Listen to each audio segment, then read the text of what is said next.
his face as he comes off the mound. And it's a way of reminding him, you know, you had a perfect game today, but tomorrow you might lose. So there is an awareness, I think, in people of that up and down. We read in the history books that when a Roman general used to come back victorious, you know, there would be a man standing behind him when he would be taking all the applause from the crowd.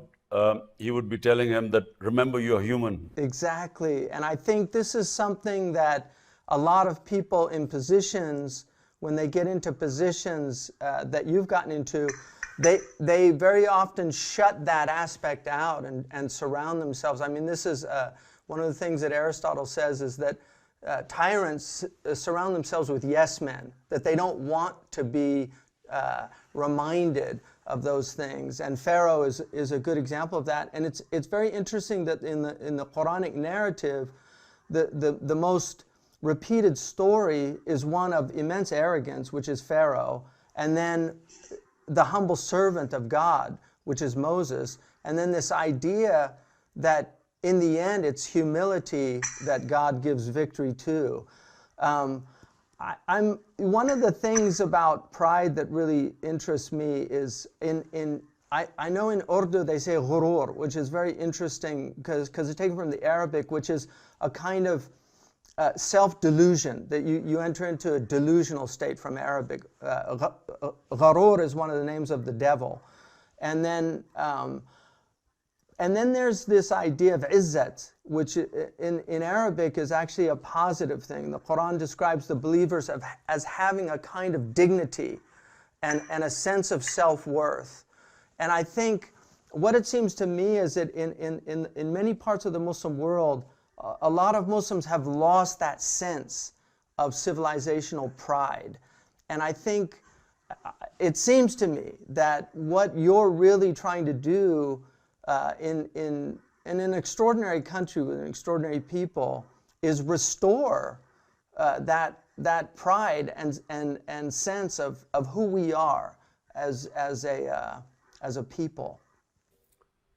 The Quran liberates a human being when God says that there are three things that are in His hands.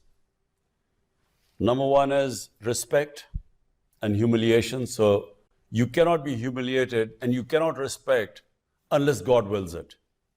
Number two is how much risk, in other words, how much you will, the sort of money you will have in life, you know, how much you will make in life, that is also in God's hand. You can only strive, but He is the one who will determine how wealthy you will become. And third is life and death. That's in God's hands. So in my opinion, these three areas are which give us the greatest concern. We are scared of dying, we are scared of being humiliated or being deprived of a livelihood. So in my opinion, when you have faith, you have complete belief that the things that cause you the greatest fear are in God's hands. And therefore, you realize that the only thing you have got in your hands is to struggle. Success lies in His hands, and which I've always tried to tell my political party. I've always tried to make them understand this. Because, when I came into politics, there were two things. Everyone, because there are mafias in politics, people were scared to come into politics because they were scared they would be killed or they would be beaten up by these mafias. So number one fear was actually of dying. And number two was of being humiliated because they were powerful people. They would, my character assassination in these past 20 years, the sort of things they have come out against me and all sorts of scandals and fake news to humiliate me. But the reason why I struggled all this time and for 15 years really without much success is because it was my belief that no human being can humiliate me, no matter what they say. And secondly, life and death is not in my hands. I'd built this cancer hospital and I'd seen friends of mine come in to the hospital perfectly healthy with a tumor and gone in a few months' time. So this fear of dying is also a big impediment in a human potential, a human being achieving its potential. But the important thing which you said was pride. You know, during my life, I also realized that this self-esteem, it is the greatest trait of a human being. In our language, we call it ghairat. It is a great quality in a human being. And I remember my house was being built, and it was the hottest time of the year. And I was just watching this house, the sun was blazing down and the laborers were working. And there was this one guy, young man who was just, his shirt was drenched with sweat. And he never once stopped working, whereas others would sit in the shade for a while, have a glass of water, and then come back. So at the end of the day, when he finished, I went in and handed him some money, which would have been a lot of money for him. And he asked me, he said, "Why are you giving me this money?" I said, "Because, I saw you the way you worked." He said, "The work I did, I've been paid for. And please keep your money."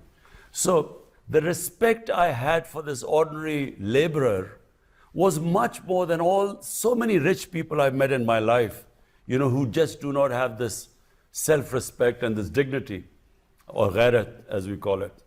And you're absolutely right that, I find people, who have dignity and respect, no matter whether they have money or not, they command respect. You respect them. It reminds me, I took my sons to Uhud to visit Sayyidina Hamza. And there were very few people there, but there was a man selling candy. He was a little like a Bedouin man, and he was selling candy on a little cart. And so I wanted to get my boys something sweet at the place, and they had 10 riyals, and the candy was only like 2, I think, riyals. And I told the man, "Keep the change." And he said, "No, the candy's only 2 riyals." And I said, no, it's all right. You can keep it. He said, "Look, I'm not a beggar. This is my job. And it's only 2 riyal." And he refused to take like what I was looking at as charity because of exactly what you're talking about.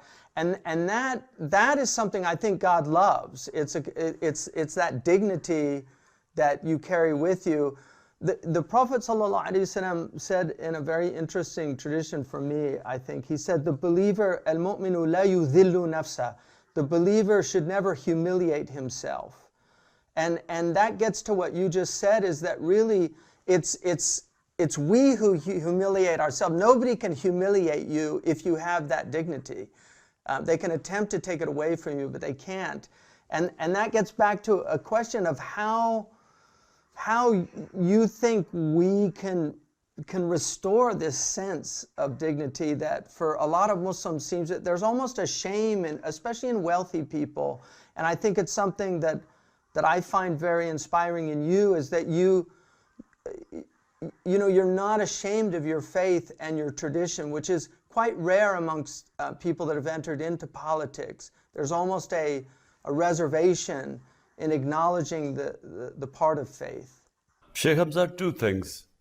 One, that La ilaha illallah, no God but Allah. That in itself gives you dignity. The motto of my party, when I started my party 25 years ago, is Iyyaka na'budu wa iyyaka nasta'in.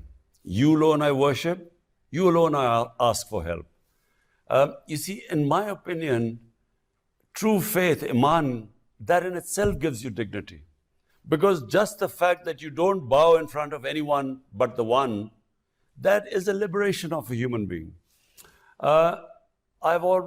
Young people ask me about who do I respect, or what is the concept of richness. You see, for me, Someone who is rich is someone whose conscience has no price. You can't buy them. And that's what I mean, you know, this, and you talked about the candy man and I talked about this laborer. People who don't bow in front of anyone, who do not allow their dignity, lose their dignity, whatever happens. They are the ones who command respect. And, you know, if I read this book after it's called The Arab Conquest. It's after our Prophet, you know, after his death. The way the Arabs spread all over the world, and it's very fascinating if you read that, it was not, they didn't have any technical advantage over all the people they defeated. The Mongolians, for instance, they also had conquered half the world very quickly, but they developed a certain form of warfare. They had these special bows which used to shoot arrows much further than anyone else. They had these special horses and a war technique. But these Arabs had nothing. They were the same Arabs who were insignificant in front of Persian and Byzantine empires. So, but when you read about it, they were liberated souls. They were fearless. They were fired with a higher imagination. And this is the basis of, you know, if one sports team is very talented, the other sports team has self-esteem and respect, you know, they have pride, they will beat the talented team. And I've seen this more often in my life. And this is really it. The problem when you say about Muslims and rich Muslims and wealthy Muslims, I've seen them lose their pride. I've seen them, become servants of wealth. You know, their wealth has made them, enslaved them actually, and they stick to their wealth thinking that's everything. So this is unfortunate. In our Muslim world, we have very few leadership in the Muslim world, which actually is truly liberated. Yeah, okay, leadership, and this is something also really of great interest to me.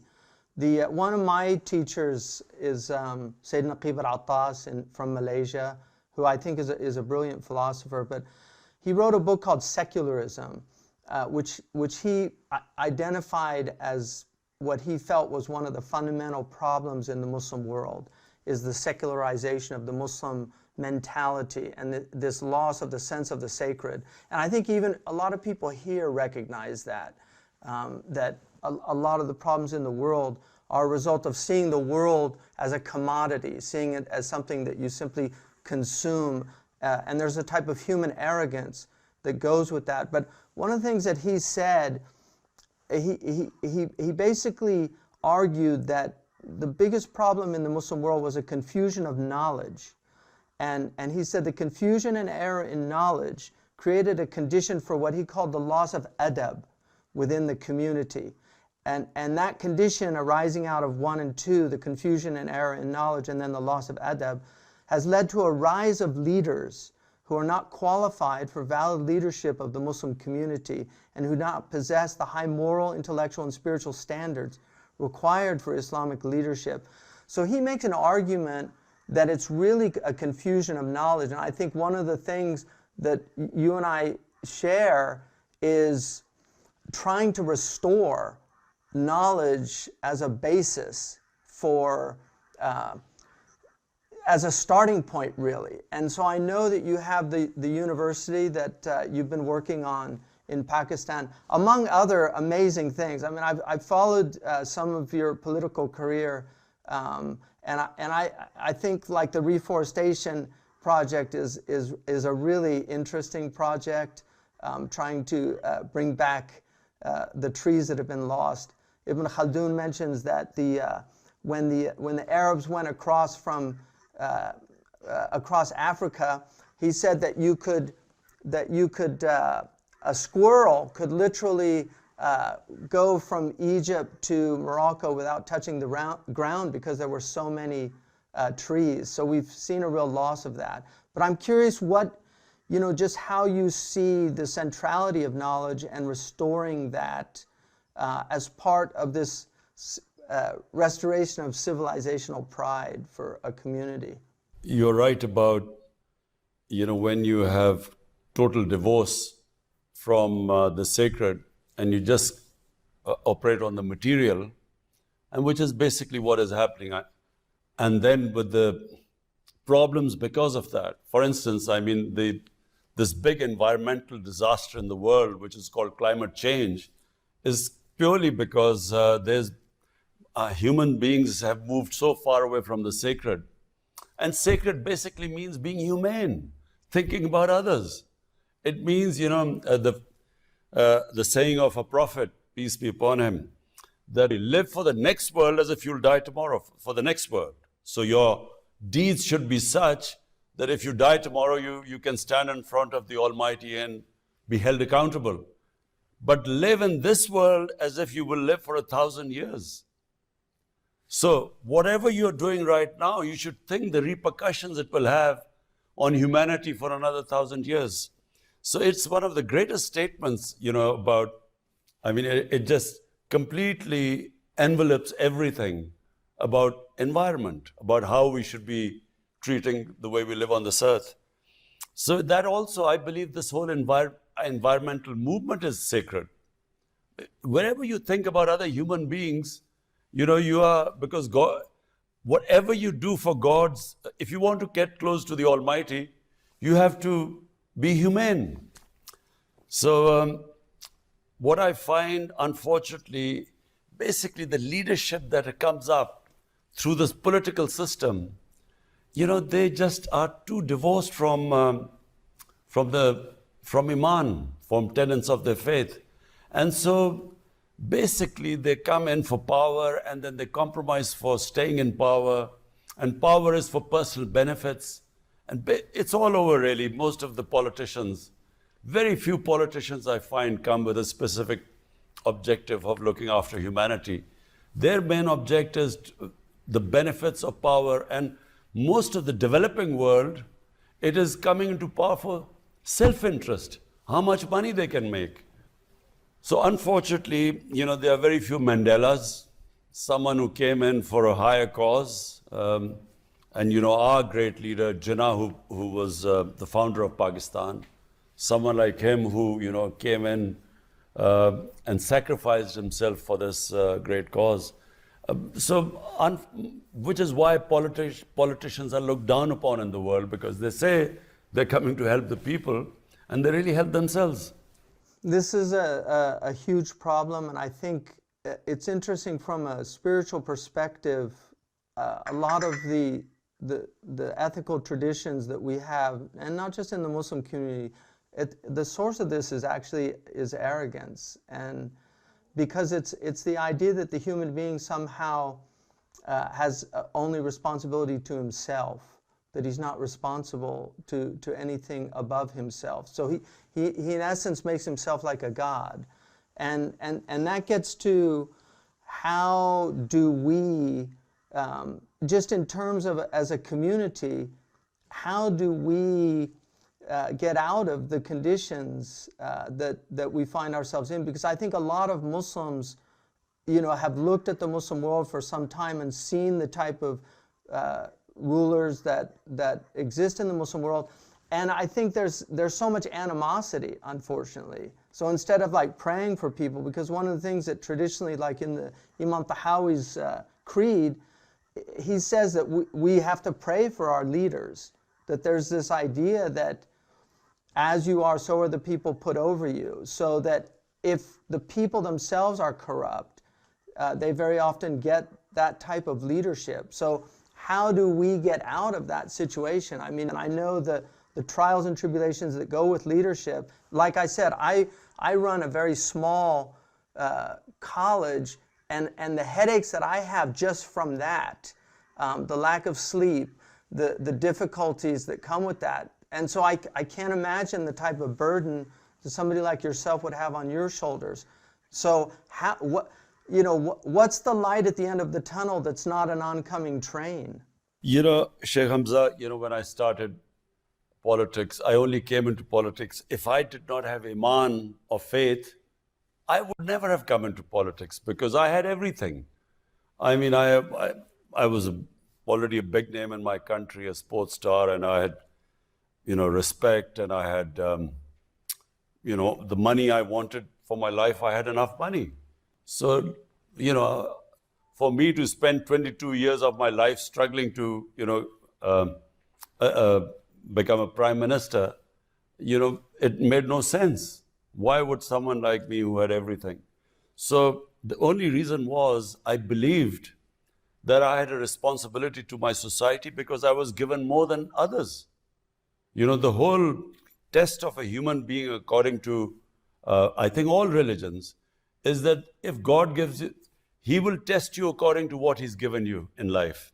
The hereafter test, the test when we meet our when we meet our God, He will test us. What did we do with all the benefits and privileges and His blessings He gave us? So I figured out, and I had already had faith before I came into politics. And I came into politics because I had faith. And because I had faith, I realized that I was so blessed that I had a responsibility to the society. So I wanted to make Pakistan an Islamic welfare state based on the concept of the state of Medina by our Prophet, peace be upon him. And I also, looked at his struggle. The Almighty made him struggle for 13 years. So I figured out that, if he could make his, the person he loved the most to struggle, then, and we were told to follow his way, his sunnah. So that's how I did it. Because I did not think that I was going to make any personal gains or some benefits of power. I came in because I thought we should make Pakistan, make the state on the principles of the state of Medina. And I always believe one thing, that, despite all the difficulties and adversaries and disappointments, I believe that, we human beings God has only given us the power to struggle. Whether we succeed or not is not in our hands, as was shown by, the life of our Prophet, because for 13 years he struggled, and a very tough struggle. And then when he did the hijrat to Medina, he didn't know that it would be the beginning of his rise. And even then in Medina, for first 5 years, it was a real struggle. So therefore, for me, it was just a struggle. And I have this ideal that we want to have this country based on two principles. One is it should be a welfare state, a humane state, which takes care of its bottom strata of the society. And secondly, rule of law. The fundamental principle of a civilized society is where you bring the powerful under the law, and which is the biggest problem in the developing countries, because we don't have rule of law. Powerful have one law, and the weak are judged by another law. So the jails are all filled by the poor people. The rich crooks never get into jails. So these two concepts are the basis of what my struggle is about for Pakistan. I don't think that's just a problem in the developing countries, unfortunately. A lot of people that should be in jail in Europe and America are not in jail. So I think that seems to be a major problem. In coming to winding it down, I think it seems to me that you've taken on an incredible challenge, and it's very inspiring. And I think I know a lot of Muslims here are inspired by it.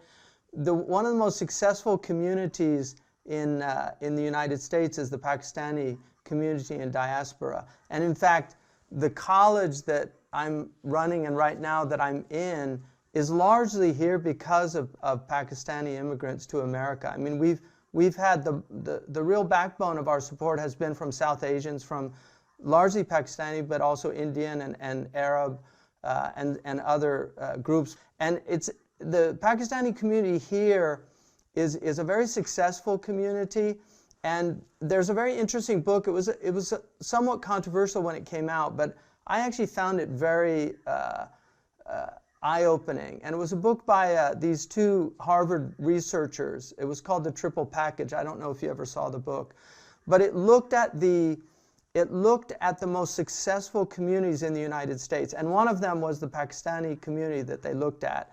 And they identified 3 qualities of their success. That's what they called the triple package. And the first one was they had a sense of superiority, which I thought was very interesting. And it wasn't so much in an arrogant type of way, but they really saw themselves somehow as exceptional. And they said that that view could be a religious exceptionalism, like the Jewish community, like a chosenness, or it could be ethnic or national. But the second quality that they identified was a sense of insecurity, that they had something really to prove, and that it created a kind of tension that forced them to really work harder than the other people, because they wanted to show that they were worthy of that exceptional status.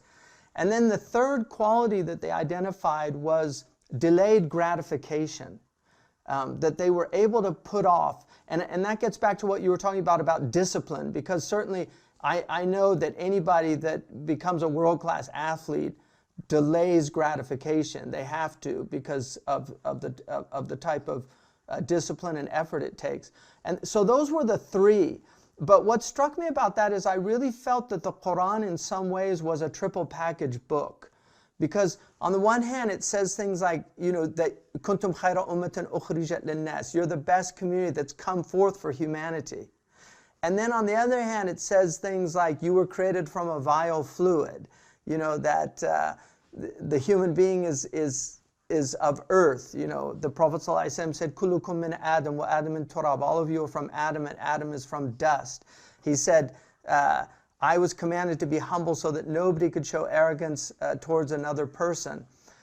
And then the third thing was this delayed gratification, which the Quran in so many verses tells us to put off for what's coming, you know, that not to take things now. So I feel those 3 things, the restoration of that in your country, I think it seems to me that you yourself display those qualities, and how we can restore that in the greater community seems to be the challenge that we face. You see, Shaykh Hamza, I feel that in Pakistan,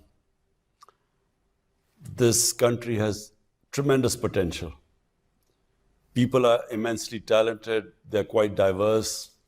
We have a very diverse mix of ethnic groups in Pakistan, very talented.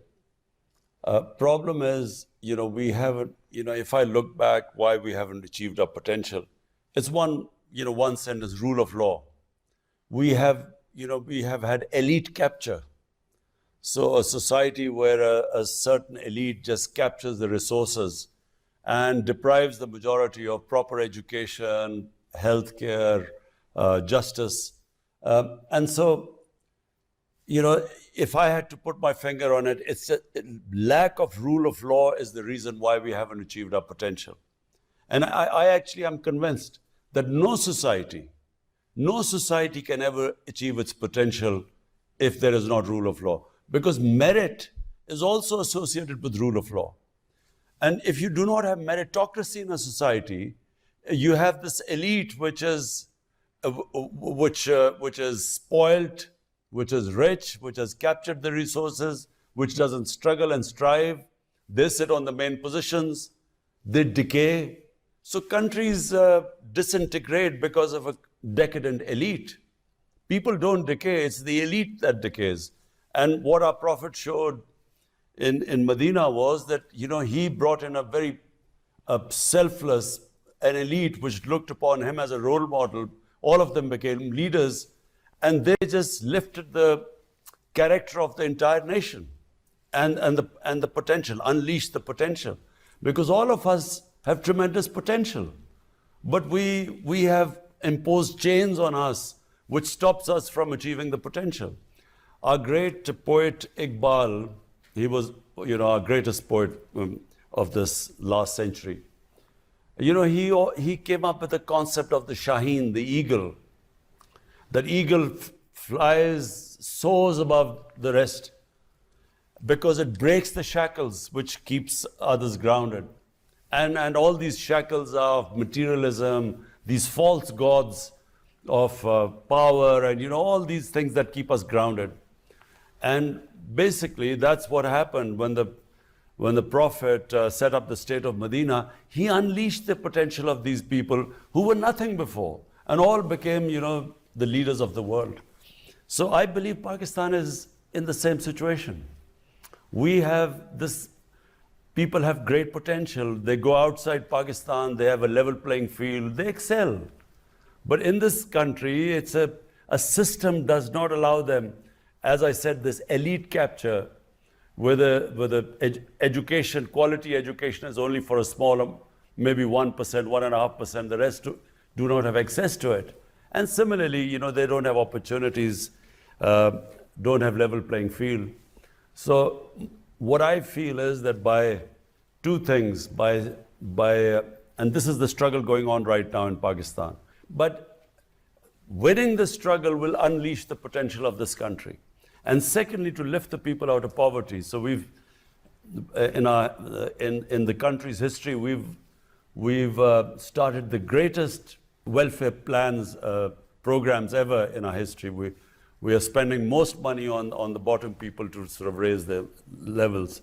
So this is basically my ambition, and I feel that if I can just do these two things, lift people out of poverty, create wealth so that you can spread it around, and break the monopoly of this elite, these mafias, I feel this country, I always believed it had great potential. It's a great vision, and I really pray that you have tawfiq in realizing that. There's a novel that was written here, and I think they made a film out of it, called The Reluctant Fundamentalist, about a Pakistani who had a bad experience in America. And when he ends up going back to Pakistan and being a teacher, but one of the things that he said in a class to his students, that in America they have this thing called the American dream. And then he asked the question of what's the Pakistani dream? And I think you've articulated a very powerful Pakistani dream that, inshallah, I really hope that it's realized in your lifetime, that you see the fruit of the labor. And it seems to me to be a struggle against arrogance and haughtiness. Because people that see themselves as above the law are arrogant people. Yeah, and so I think pride is definitely that negative, ghurur, is what we're up against, and what we have to fight in ourselves and then in the society around us.